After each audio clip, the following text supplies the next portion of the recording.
So thank you all. Pleasure to be here. Michael and I were talking backstage, and this was my idea, not your ideas. So it's my job then to introduce you. Thank you for doing this. And great to be here. Yeah, and we thought that it would be interesting to talk about technology and healthcare, and also Michael's interest in healthcare. And so maybe I thought we might start there. So you actually have a long history of interest in healthcare, so dating back to your childhood. So tell us a little bit about that. I do. Well, my father was a doctor, my brother's a doctor, all my cousins are doctors, and I was supposed to be a doctor. So when I was in my dorm room, starting a computer company, I was supposed to be studying, pre-med, but that didn't work out so well. And or maybe it worked out better for you to drop your pre-med. Yeah, well, the doctor part didn't work out. The doctor part. But we started the company, and about 20 years ago, we set up a foundation, and my wife and I, Austin's our home. This has been a great place for us, and we've been really interested in how we could develop the health of the community and do things around the world. So there was a need for a children's hospital in Austin, and or a new children's hospital. There was already a children's hospital, but there needed to be the city was growing tremendously. So back in 2004, we helped with that, and that led to a Pediatric Research Institute, and that led to a Center for Healthy Living, and a lot of those were kind of the foundations that ultimately led to the medical school that you're now leading, and the teaching hospital, and Dell Seton Medical Center. And look, I think healthcare is an area that is ripe for innovation. We all know there are challenges in the system, and it's a super fascinating area. Yeah, well, I mean, it sounds like you started out by saying, gosh, we need a great healthcare system, we need a great health system too, because you all have been focused on health in the communities, not just what happens in clinics and hospitals as a start. But now when you look at where things have gone, you're interested in making it more innovative. I mean, how have you seen that evolution? Well, I think if you step back and you look at the health care system, there are some pretty alarming bits of data, right? The percent of the GDP, the number of people employed, the outcomes, and there's a lot of discussion about value versus volume and outcomes. That you've been leading a lot of thought on that. I'd love to hear you talk about those areas. Well, yeah, and happy to, and your perspective too, as a large business owner too, thinking about purchasing this stuff. But to me, it's pretty incredible. So we're almost up to 20% of GDP, and in some ways, that doesn't feel so bad. I mean, health is so important. Shouldn't we spend 20% of our dollars on it? On the other hand, when you compare us to other countries, it's substantially greater than other countries in terms of percentage of GDP or in terms of absolute dollars. So the next closest is either Norway or Switzerland. We're 30% above that. And our health outcomes are nowhere near what they are in Switzerland and Norway. And in fact, the UK has substantially better health outcomes than us, and they spend about a third of what we do.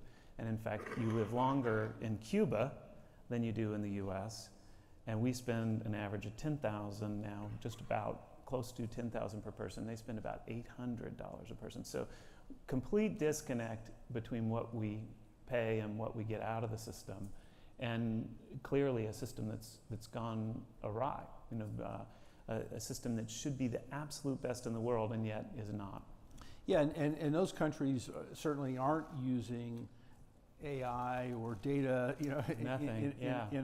in a way that as I think about all sectors of the economy in the world, there is a big change going on, right? With the enormous explosion in the amount of data, advances in computer science and, computing power, bandwidth, Internet of Things, et cetera, all this data, there are profound opportunities to change outcomes. And if you think about activities in the world along the spectrum, from, something that is completely handcrafted, one at a time, one-to-one, every single time is different, right? To, it's heavily assisted by all the collective intelligence and all the data and experience. There's 7 billion people in the world. If somebody presents themselves, with a medical condition, what's the chance that that's never happened before? Yeah. Well, pretty much close to zero. Yeah, and so how often is your doctor using data and information to be able to better diagnose and solve that problem? Yeah, it's a great question. I mean, obviously there's some barriers that just relate to the way docs are paid, right? So you're paid for the encounter with the patient, regardless of whether that leads to a positive outcome for patients or not. Right. And technologies, if they make things more efficient, often take dollars out of doctors' pockets. And so there's a tendency to resist those things in a fee-for-service system. And obviously, you hear me talk about all the time, we need to move to outcomes, improving outcomes for patients and actually paying for better outcomes. And then technologies can have a role, and it's not just about what doctors can do. And in many ways, it can liberate what doctors do. Yeah.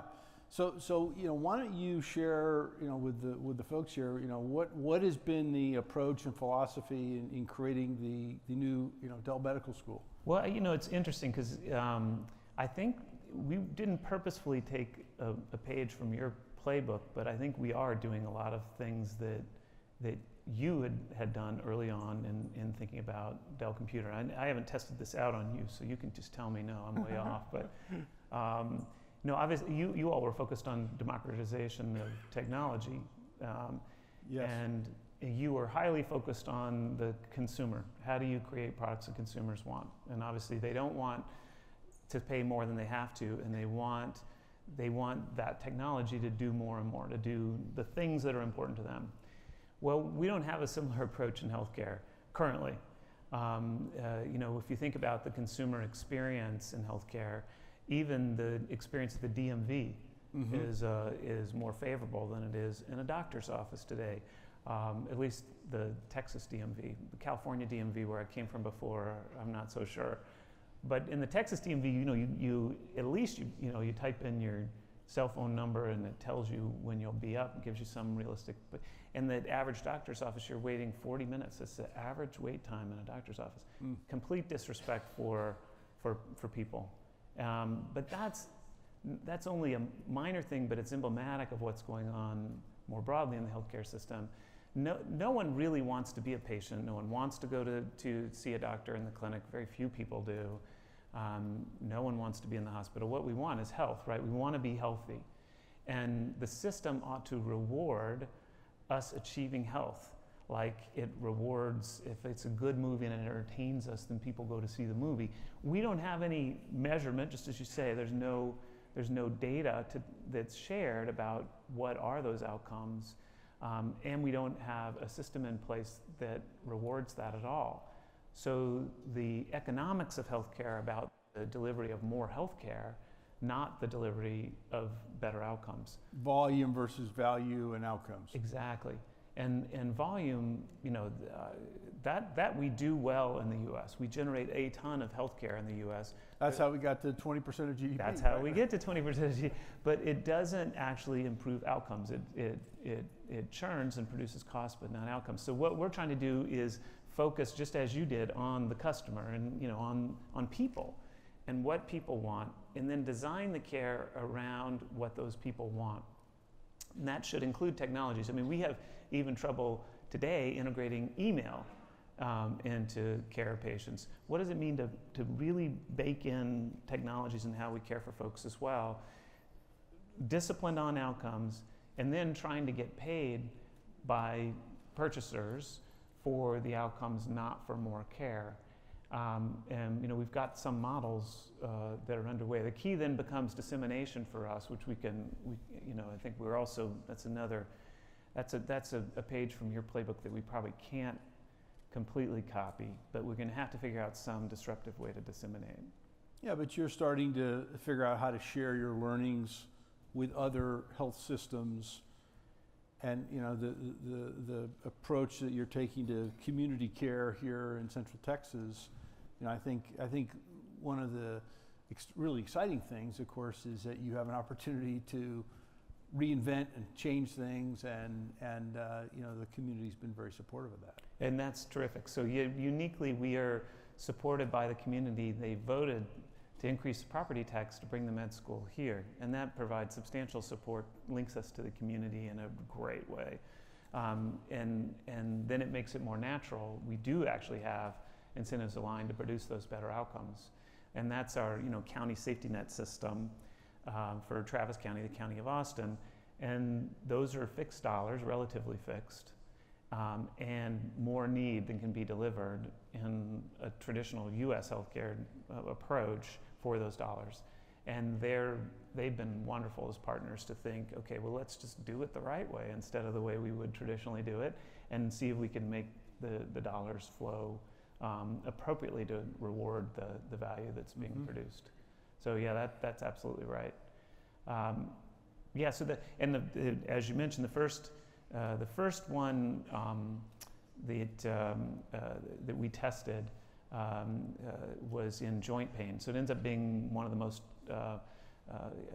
expensive things in the U.S. healthcare system. The most expensive thing for Medicare or Medicaid right now is joint pain, mostly from joint replacement surgeries. And we completely redesigned that care. And we think of it as a product, the treatment of patients with joint pain. It looks really different. It feels really different, and patients like it better. And now we know, after doing it for more than a year, the outcomes are better and it costs less. So we can do it for actually substantially less than the traditional cost. So that's an example of that. Data is absolutely critical to making that work. Feeding data back in, collecting that data, and including patient-reported outcomes, just as you mentioned before. Yeah, and you all are seeing this already. Dell's been big into healthcare data for a long time. And how do you see that? Is it continuing on in an explosion? How do you see that evolving? Yeah, well, if you think about the kind of plot of organizations today, there is this cycle that companies and organizations use, where they kind of start with some data. Maybe they have a little bit, maybe they have a lot, and they take that data and they use it to create a better product or a better service in some way. At least that's the idea, right? And when they do that, they bring it to their customers, their users, their community, whoever it is. And if they're successful, they get more customers, right? And then they get more data, right? And then the cycle just repeats itself. And the faster you can speed that up and make improvements to your product and your service, the better you'll do, and the better outcomes, better results, the more your company will grow, et cetera. Now what's really interesting is, in between this data and the improved products and services, there is this explosion in new computer science, right? With the artificial intelligence, the neural networks, the deep learning, and the computing power, and the number of connected devices that are generating this data is also exploding. So everything's becoming intelligent. So you have this kind of intelligence of connected things, and a collective intelligence, and whole things just going at an incredibly faster pace. So this necessitates a need to kind of reimagine what you've been doing, because if you've been doing something for, let's say, like 100 years the same way, right? Right. And then which we have in healthcare in many ways. And in education too, right? Yep, so education too. You got both opportunities. Yep. How do you then reimagine it to say, wow, we have all these new tools and capabilities, how can we begin to do something completely different here? Right. And better? And take on risks and innovate. Yeah, it's fascinating that, I mean, that has happened just as you described in pretty much every industry. Healthcare has been slow. It's probably just because it's so, regionally and locally focused in part, and probably too because actually the industry hasn't really competed on quality, either quality of the patient experience or quality of outcomes. There's perception of quality, there's referral networks and all that occur, but there's not really the same accountability for quality, the measurement and comparisons and all that exists in many other industries. But I think it has to go there, right? And so how do you train, the doctors of tomorrow for a world of AI and machine learning? And yeah, we've been thinking a lot about this.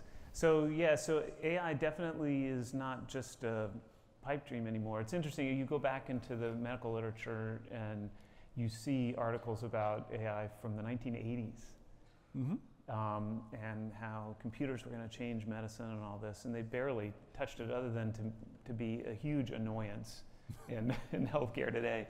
The thing that physicians rate as their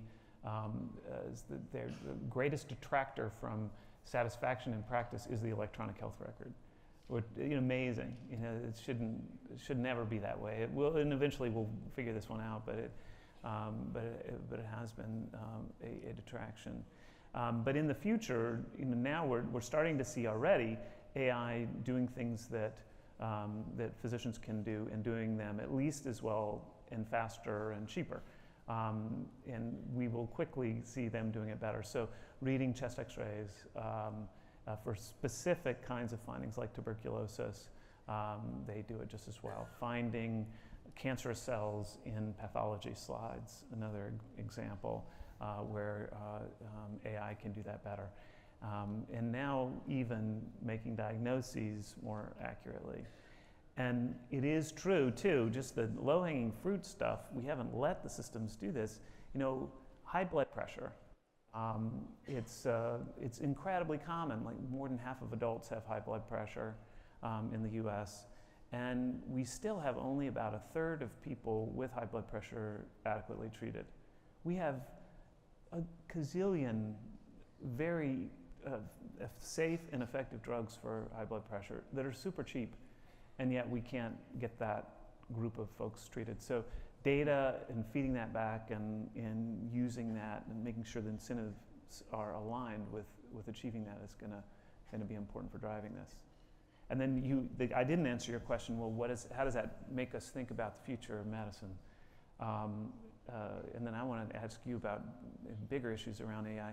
But if more and more of what the physician has done previously is doable by AI, then our take is that the way we train physicians is not today doesn't make sense, and actually already it doesn't make sense. So we still are too focused on memorization. When I was in medical school, mostly it was about memorizing stuff and regurgitating it for tests, and many of those things I never used in practice. And nowadays, with quick access to information that's more reliable than memory, and the reality that most of the things that one does as a clinician, one knows so well.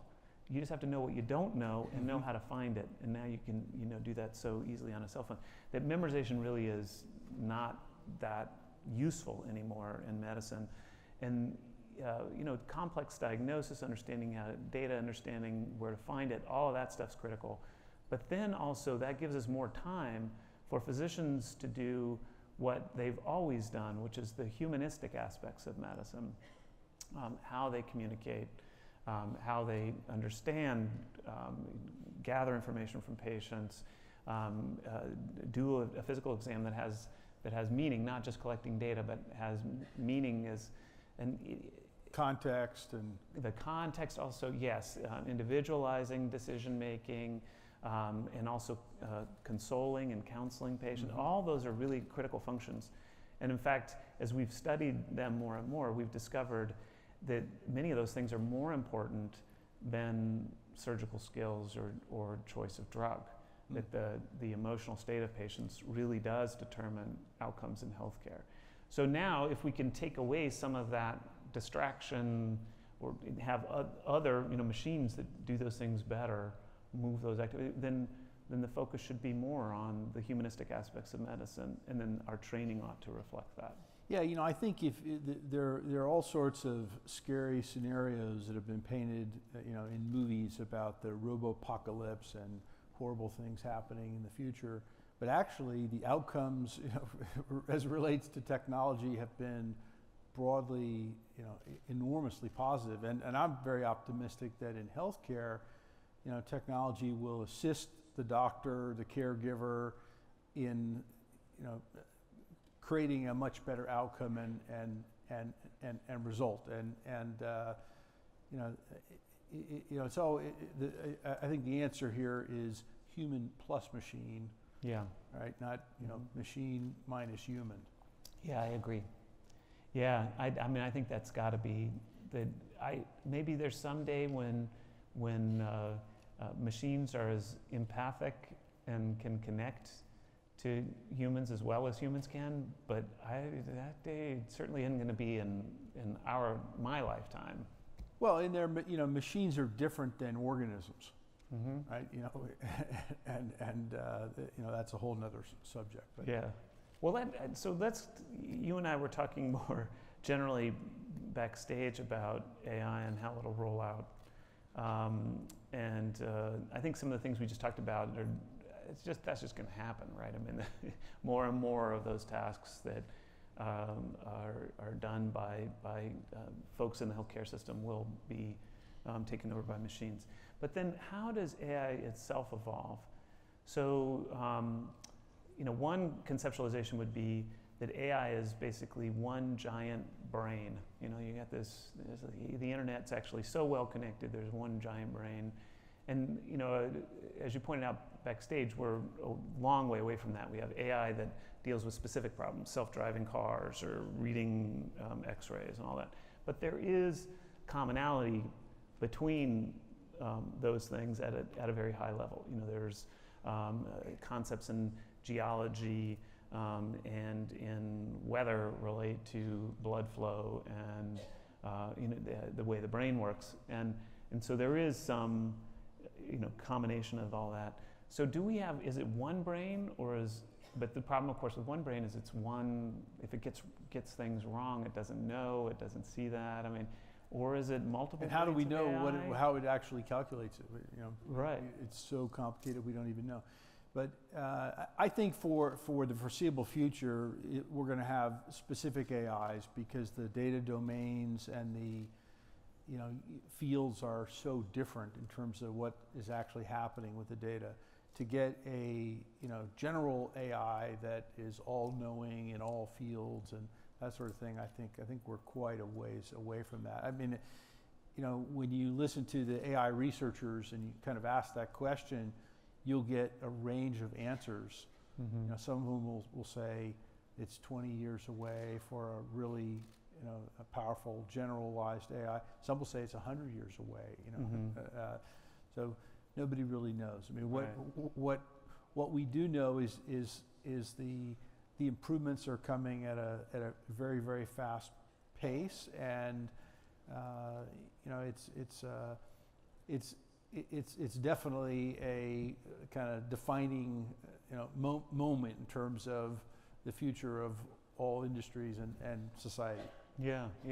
And in about 9 minutes, we're going to take questions and answers from the Slido system. So if you all have questions, please feel free to use that system. I forgot to mention that at the beginning. And then how do you see, obviously we've seen a big shift of things to the cloud. How do you see this playing out in AI? Is this going to be, obviously sensors and actuators will be close to where they're needed. So in the case of healthcare, on the body or close by. But will some of that computing must sit locally like that and not just in the cloud. So how is that going to evolve? Any insights yet into? Yeah, what we see emerging is there's sort of the edge computing, which mm-hmm. is all of the intelligent devices. So if you look around, you see anything that has electricity in it, it is either intelligent or it's becoming intelligent. So, there were over 100 billion microprocessors sold last year. 100 billion. 7 billion people, 100 billion microprocessors. Now, most of them aren't actually connected to anything, but increasingly they're getting connected. When you go to the 5th generation, wireless networks, the rate of connection and the cost, the amount of data, it's like 1,000x. And if you think about any sort of a building, a city, a home, a car, every device, just tons and tons of data. And we're seeing this with all of our customers, and they're putting these sensors in every single thing they're doing and trying to figure out how in real time can they use this data to make a better experience, improve the outcome, et cetera. So you have this kind of edge computing, you have a kind of distributed core, which is to say that you're not going to have 1,000 or 10,000 sensors in a building going to the cloud. You'll have a distributed core that will talk to those. If your robots are whizzing around in your hospital, doing things, or in a factory or in a store, they're going to be controlled by some local intelligence that may filter some of that data and then send it back to a cloud. And then you have the cloud, which is has multiple forms. Cloud is actually not a place; it's kind of a way of doing IT. So you can have an on-premise private cloud, which is still very important for a lot of organizations. You can have a public cloud, software as a service, managed services, and so these will all be connected together. Increasingly, there is a decentralization of data and connections as necessitated by the Internet of Things and all these things becoming intelligent. Yeah. And I'm curious at how you all, so you're just involved in all of those things and meet the needs of the customers as the needs of the customers grow. You don't have to anticipate necessarily how these trends will occur over time. Well, we're fortunate to serve most of the largest companies in the world, maybe 99% of them, and a lot of small and medium-sized companies too, and consumers as well. And so we're learning a lot from their requirements, and certainly we're playing a lot in the infrastructure. But one of the things that we see going on is, if you went to a company 10 years ago and you said, "Hey, what's technology?" They would say, "That's the IT department." What do they do? Well, they implement the system and they make the printers work and that kind of stuff. Well, if you go to a company today and you say, "What's technology?" Well, that's actually how we make our products and our services better. That's how we interact with our customers. That's kind of everything that we do is about technology. Right. And this is happening in like all companies. So there's been a sort of reconception of how people are thinking about the role of technology in every single organization. And so we are helping our customers that, because that requires new tools. So we see kind of 4 big transformations going on. There's like a digital transformation, there's the transformation of the IT itself, there's a transformation of the workforce, and then of course security. Right? As you connect everything together, the attack surface becomes much, much bigger. And if it's running our water supply and food and air traffic control and health and everything, it has to be secure. So we're with our customers thinking about all those things. Yeah, got it. Good. So Ted, let's go back to philanthropy.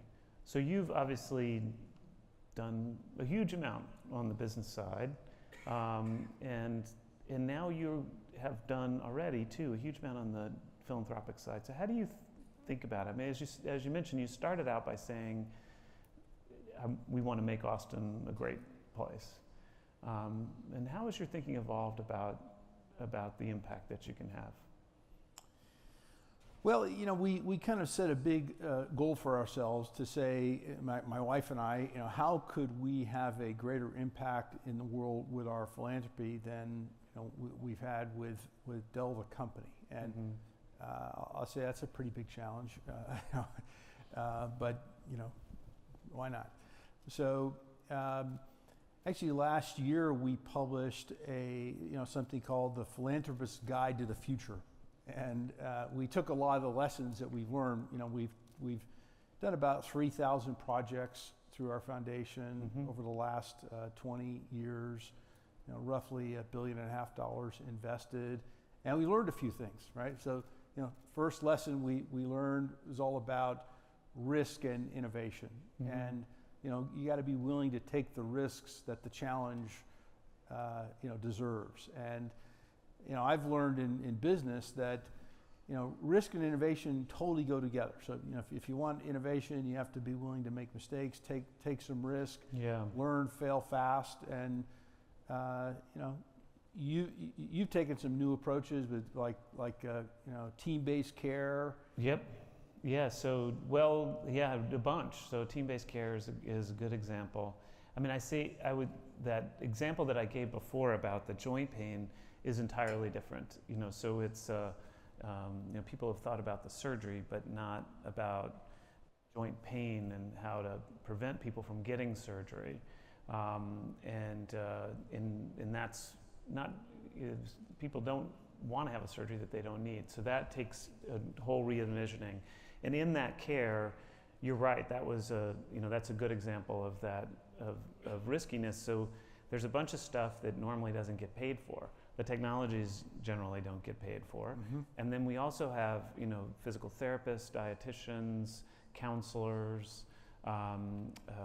working with folks, and both before and if they have surgery after. That stuff generally doesn't get paid for in the healthcare system, but we knew it was right for patients, and so we built that into that care model. And that's a big risk because in fee-for-service, in the way we get paid today, we actually don't make any money on that. And it would be easy for us to make money by doing it the traditional way. Send them to the orthopedic surgeon, do a bunch of surgeries. That's a great way to make money. That's why this is huge. That's how we got here. Yeah, that's how we got here.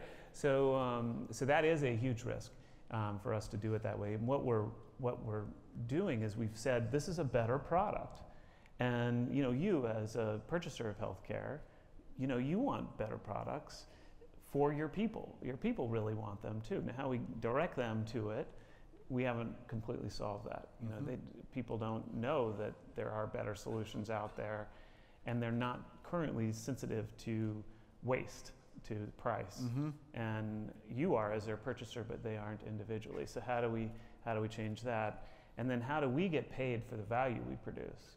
So you get, at selling computers, if you build a nicer computer, you get to charge more money for it. We build a better product, we get paid the same amount, in fact a little less, and even though our product costs more to deliver, and the outcomes are substantially better than they would otherwise be. That's a risk too. Initially the insurers tell us, this is too hard, we don't know how to do it, we never paid anybody this way before, and we've worked around that by actually going to purchasers. We haven't talked to your folks about this, but we've worked with other self-insured businesses and governmental entities that provide coverage. And then they've forced the insurers to the table to say, you guys figure this out. Because the insurers actually aren't in. But, the track you're on, I think, has to be a big part of the answer. And there does seem to be a wave across the country of, the things you're doing and other similar things. Porter and Kaplan, at Harvard have been talking a lot about this. Yeah, in terms Elizabeth of Teisberg at Dell Med too. Yep. Part of that group. So there's a big movement there. Second lesson for us is around measurement and mindfully measuring, and that sort of goes to this whole area of value and outcomes, and how do you make sure you're measuring the right things. And exactly. So for us, we measure, we focus a lot on patient-reported outcomes. So first of all, docs aren't really that attuned to what patients want. Patients understand what they want, and we get it wrong. And so going to patients, understanding what their needs are, and then designing outcomes that they then report back to us. So are they pain-free and able to do what they need to do to live a normal life? That's the sort of encapsulation of what people care about, for example, almost in everything. But in joint pain, and so then we can measure that and we can track it and just, as you say, quickly change our systems to optimize it. Yeah, the third lesson for us is with all these projects that we've done, not all of them worked, right? Right. So when something doesn't work, we share that as well, right? Yeah. Because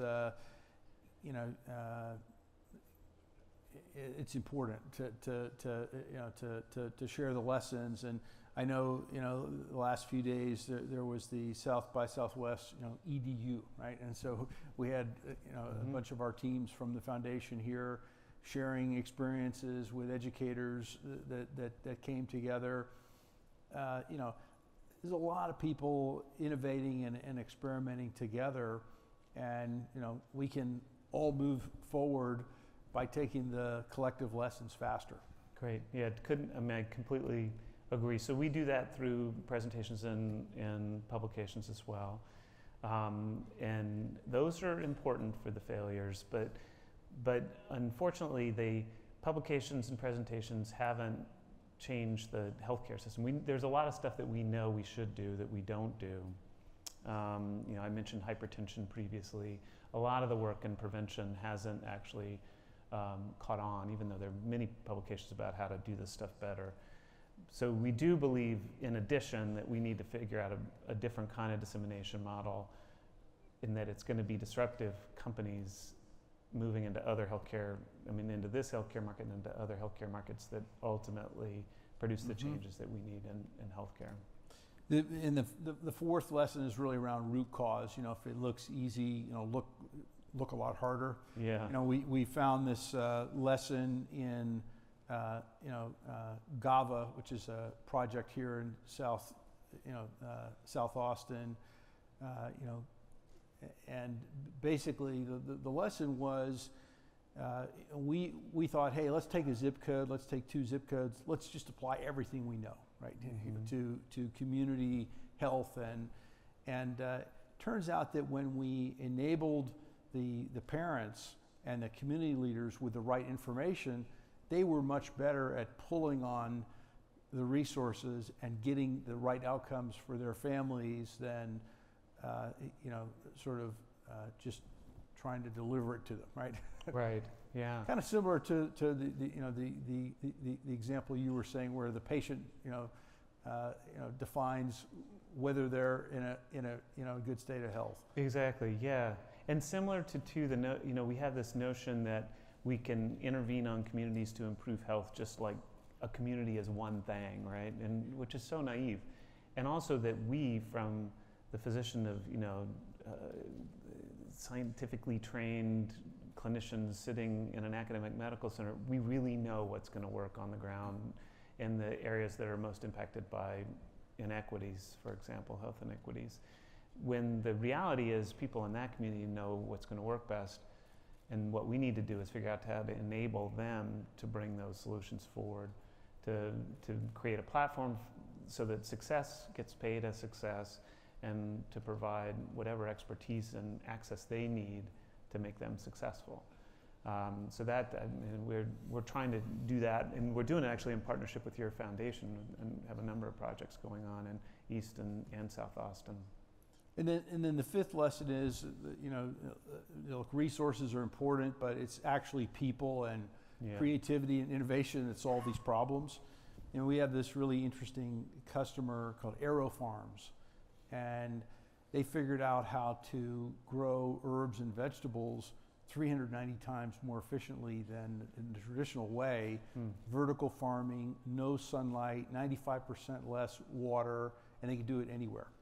And they're using our Internet of Things technology and sensors to be able to do all this. And it's really down to creativity, and experiments, that they're able to do this and help solve a really big challenge. Yeah, and it's similar to the notion of going to the communities to get answers. And that's definitely been part of our strategy as well. It's been about sort of clarifying what a great opportunity we have and starting from scratch here, brand new med school, Austin never having one, UT Austin never having one, this right pivot point in healthcare, and using that to say, to really draw the right people who are here to change, to make those changes happen. Tired of just talking about it wherever they were, or writing about it. And Elizabeth Teisberg's a good example, writing the book with Michael Porter, Defining Healthcare Value. Tired of writing about it, now come and let's get it done. And that's been terrific. You know, the Design Institute for Health is another good example of that. Stacy Chang heads that up. He headed the healthcare practice for IDEO, the design firm that I'm sure you guys have used through the years. Yeah, I mean, it's really, so you're using design thinking in a healthcare context. Right. And, why are they here? It is because this is the approach we need to have. We need to start with human-centered design and really understand the problems. And they can talk about that all they want. They can design, a pill, which they were doing previously, or a new device, or they can completely redesign the healthcare system and be a part of that practice, and that's obviously a lot more exciting.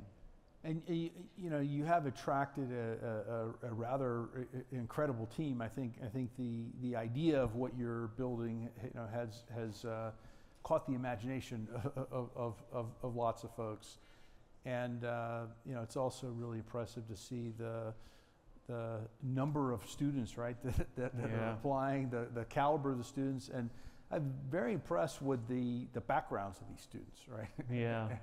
Yeah.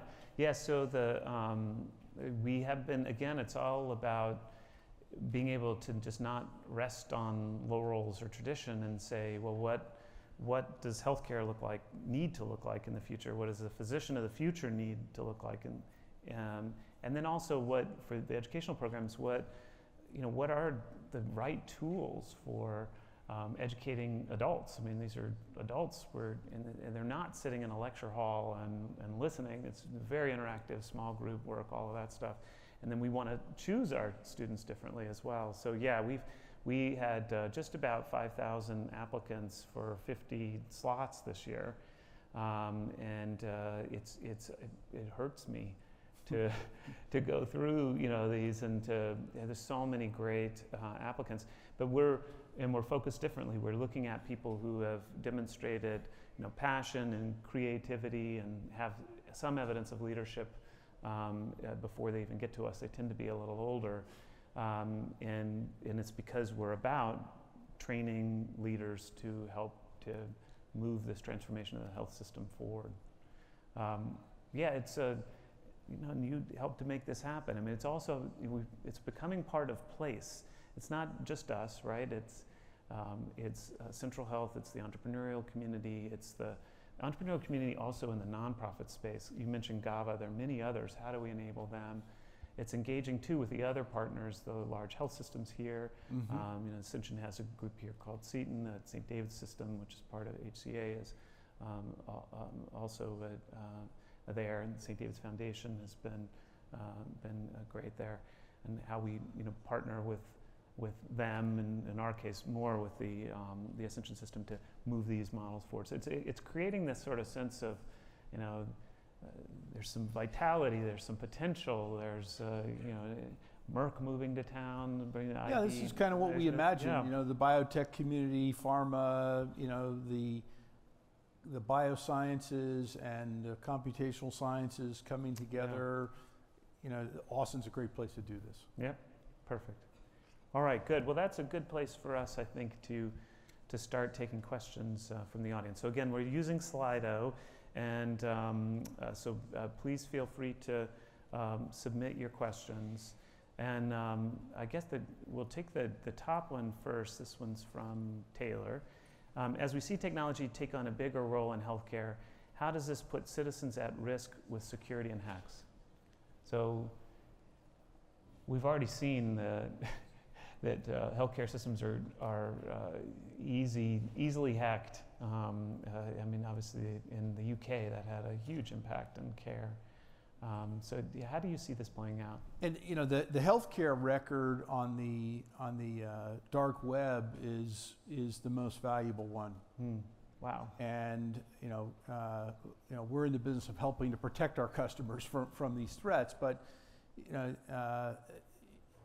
when it goes wrong, it goes pretty wrong, right? So somebody will present themselves, and they'll say, well, it says here that your left leg has been removed. Well, actually, I think I have my left leg. So, well, on your record it says your left. Yeah. And so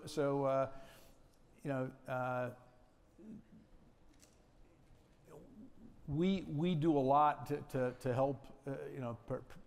This cat and mouse game has been going on for a long time, and it's going to keep going on. And unfortunately, the attack surface is getting much larger. I don't think the answer is don't go to the future because we're scared of the security implications. We have to take the precautions and build the security in. But let's face it, a lot of healthcare organizations are pretty porous when it comes to security, right? You can sort of walk in and nobody's like checking to see if you're supposed to be there, and there's USB ports all over the place and network ports, and so we have to help our customers create much higher levels of security in those environments. It's all doable, but it doesn't happen by itself. Yeah, all doable. But then we also have to find systems where we can share data more readily at the same time. If I show up in an emergency room today, they'll know nothing about me, and that puts me at risk. We've got to get my record to whatever emergency room I'm showing up in, just like I can use any ATM in Europe.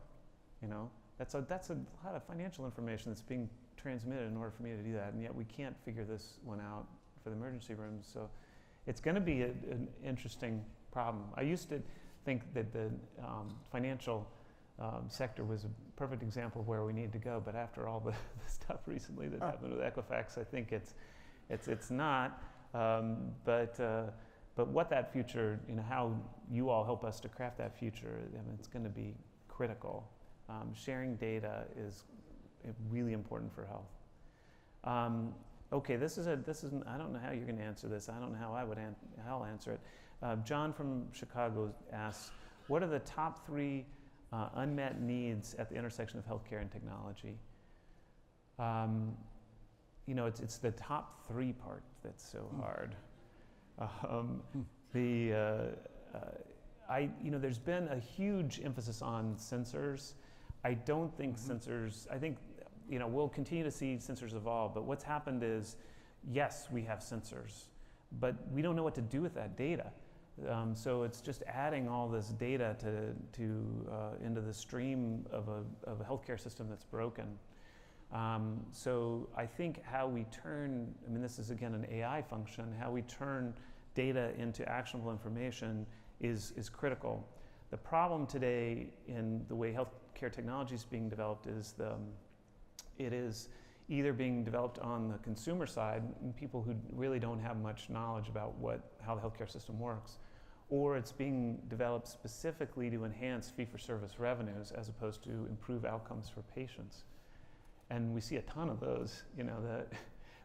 Mostly electronic health records have produced ways to increase billing returns, and that's mostly what physicians are trained to do, is to document things to get more back from insurance companies, not to improve outcomes. So that's just wrong. So I think it's going to have to be. It's going to be and that's why we're so focused on get the outcomes paid for, because then everything becomes disciplined to outcomes, and then the technologies can then align around that, and it actually should liberate the technologies to address a whole host of different problems. Yeah, I agree. Another way of stating this is to say that it's actually not a technology problem, right? The problem is that the people that are using the service aren't the ones that are paying for it. Yeah. Right? and Yeah, so you that's the other thing. get this misalignment, and you know, you got to get to the, you know, the value and the outcomes and you know, ultimately cost, right? That has to be managed, and you know, technology can aid and assist in meaningful ways. There's no question that this will be part of the solution, but you know, there are some kind of system issues. Yeah, definitely, absolutely. I mean, we were just talking about the fact that people don't know, you know, they'll just go to an emergency room, any emergency room, and they don't recognize that if they go to one for that, you know, the 2 stitches that they need on their knee because they fell, they may get a bill of $500 or a bill for $5,000, and they don't know, and that's their bill personally, not just their insurance company's bill. And that's an example. I mean, that's a need that's screaming for a solution, not a hard one, right? Just integrate it in Google Maps, or, you know, it'd be really easy to do that. And yet our system isn't aligned to make something that straightforward work. What's your view on the collaborative efforts of non-traditional healthcare players? I'm not surprised. So JP Morgan, Amazon, Berkshire Hathaway, obviously those 3 are coming together to form a new nonprofit. And I don't think they really know what they're doing based on what's it. But I'm thrilled they're How could you not like it, right? Yeah, how could you not like it? It's great. Apple, obviously Apple's been trying, you know, pushing this forward for a while. And what's their potential to improve healthcare efficiency? So what's your take on it? I mean, maybe you should talk about Apple. I'll talk about the other 3. Or you know, why didn't you throw your name in with JP Morgan and Amazon and Berkshire Hathaway? It would have been a nice foursome. I think I was busy that week, but you know, but no reason why we couldn't join them. I mean, I think the idea, as I understand it, is to again get at the whole value, outcome, cost issue. And so I don't think they would have any problem getting other large companies to join up with them if they actually come up with something interesting. Right. And so, you know, I think it's great if folks want to go off and try to innovate and come up with ways of addressing the challenges. You know, there isn't going to be one answer here. So, you know, too difficult, too big. Yeah, there won't be. Yeah, I agree. I hope it works. I'm excited about it. But I think the way we're approaching it is that it's too big a problem to just say, okay, we're addressing this problem, right? And we've seen entities that have been designed to do that. So I think, you know, Kaiser Permanente is a good example. Intermountain West is not, you know, so they own everything, right? So they can control all the costs and outcomes. They can compete based on outcomes, and they have created better systems, but they're not dramatically better. They're not dramatically cheaper. They don't produce dramatically better outcomes. So we're not there yet. They don't innovate, I don't think, quickly enough. So what we've tried to say is it's not, yes, that is the entire system, but the entire system is incredibly difficult. The conditions are so different within healthcare. If we require that innovation just happens for the entire system, then only a few innovations can come down. I mean, the UK National Health System is a good example of that as well. But if we say it's not that, it's a series of individual conditions and products, each of which could be improved on its own and then integrated into a larger system, then you actually have bucketable problems where products can compete and develop and hopefully get disseminated. And so that's why that joint pain one is a good example. Then, you know, diabetes care, bipolar, depression, back pain. You know, we've got a bunch that we're developing, primary care being part of that as well. But it makes it into something that one can address. And then those become the products for these guys that are going to be integrators, like Amazon, Berkshire, or you all, right? As a consumer of healthcare. Yeah, you know, I think what's interesting about the individual consumer in the context of healthcare is that, you know, the answer seems to me, you know, increasingly has to be the consumer is going to pull on the solution instead of it being pushed to them.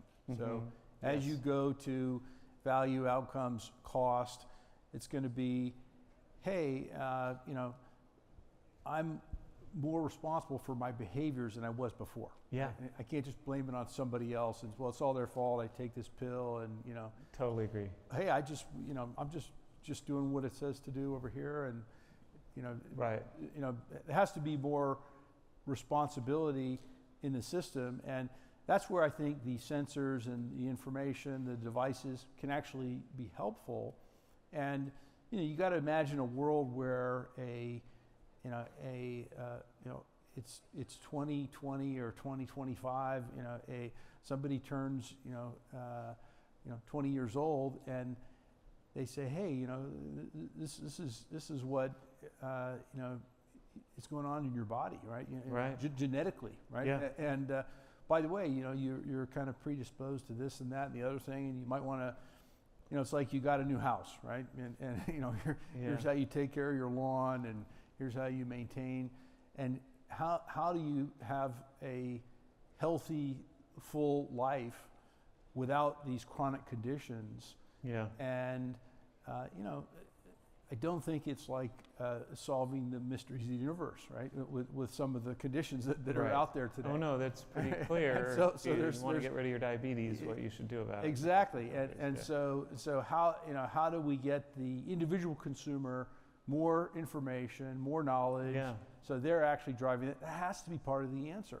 Yeah, I agree. I think it's empowering individuals to take more charge of their health.